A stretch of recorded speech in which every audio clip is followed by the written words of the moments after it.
국민의힘 지도부가 혁신안을 사실상 거절하면서 혁신위와 당 지도부 사이에는 팽팽한 긴장감이 감돌고 있습니다. 오늘도 당 지도부에서는 혁신위를 향한 날선 반응이 쏟아졌습니다. 국회 나가 있는 취재기자 연결합니다. 차승은 기자. 네, 국회입니다. 오늘 박정아 국민의힘 수석대변인은 혁신위가 다른 세력으로부터 음습한 권력 투쟁의 도구로 이용당하고 있는지 봐야 한다고 날을 세웠습니다. 혁신위가 전국을 이해하지 못하고 역할 범위를 넘어서고 있다고 비판하면서 그 의도에 의구심을 던진 겁니다.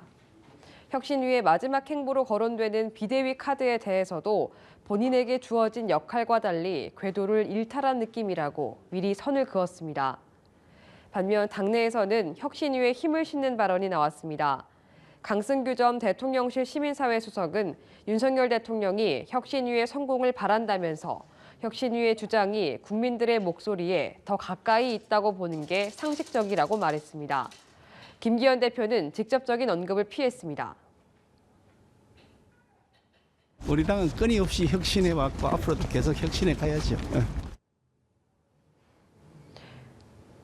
혁신위는 오는 목요일 최고위에 혁신안을 다시 보고하겠다는 계획이지만 당 지도부가 수용할 가능성은 낮아 보입니다.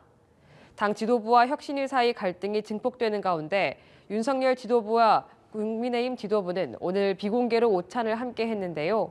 김기현 대표와 윤재옥 원내대표 등 당 4역은 물론 최근 대통령실 개편으로 진용이 새로 꾸려진 참모들도 참석했습니다.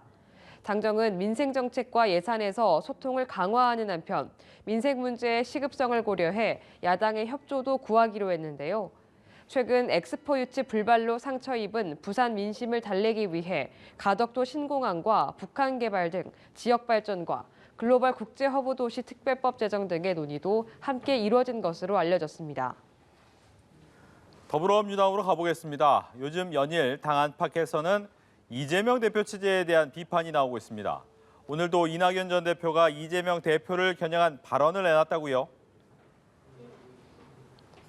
그렇습니다. 이낙연 전 대표, 오늘도 MBC 라디오 방송에 출연해서 당내 민주주의 면역 체계가 무너지고 있다, 상당히 위험한 지경이다라는 비판 발언을 쏟아냈는데요.